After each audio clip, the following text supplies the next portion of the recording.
హైదరాబాద్లో బీఆర్ఎస్ మాజీ ఎమ్మెల్యే రేగ కాంతారావుపై కేసు నమోదైంది. పెళ్లి చేసుకుంటానని నమ్మించి తనను మోసం చేశారని ఓ యువతి పంజాగుట్ట పోలీసులకు ఫిర్యాదు చేసింది. ఇంటర్వ్యూ పేరుతో ప్లాట్కు పిలిచి లైంగిక దాడికి పాల్పడ్డారని, ప్రైవేటు వీడియోలు చిత్రీకరించారని, రియల్ ఎస్టేట్ పెట్టుబడుల పేరుతో డబ్బులు తీసుకున్నారని బాధితురాలు ఆరోపించింది.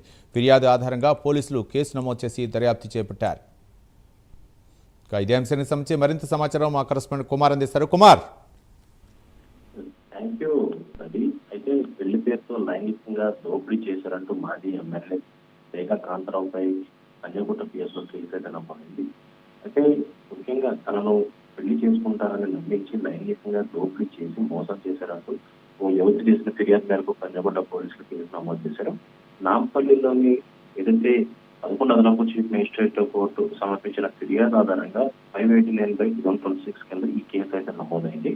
ముఖ్యంగా 2022లో మీడియా రంగంలో పనిచేస్తున్న సమయంలోని ఇంటర్వ్యూ కోసం రేఖా కాంతారావును కలిశారని, ఆ పరిచయం వ్యక్తిగత సంబంధానికి మారిందని ఆమె పేర్కొంది. యూట్యూబ్ ఛానల్ ఏర్పాటు పేరుతో దగ్గరే అనంతరం పెళ్లి చేసుకుంటారని హామీ ఇచ్చి తనతో శారీరక సంబంధం పెట్టుకున్నారంటూ కూడా ఆరోపించారు.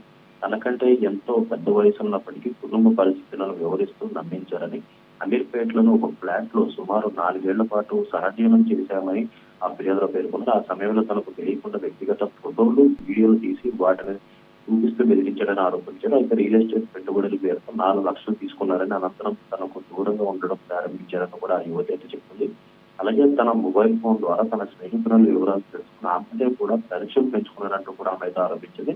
2026లో తన ఆరోగ్య ఆర్థిక సమస్యల నేపథ్యంలో రేఖా కాంతారావు సన్నిహితులను సంప్రదించగా మార్చి 16న 5 లక్షలు, మార్చి 18న 3.5 లక్షలు, మొత్తం 8.5 లక్షలు తిరిగి చెల్లించినట్లు కూడా ఆమె అయితే పేర్కొంది.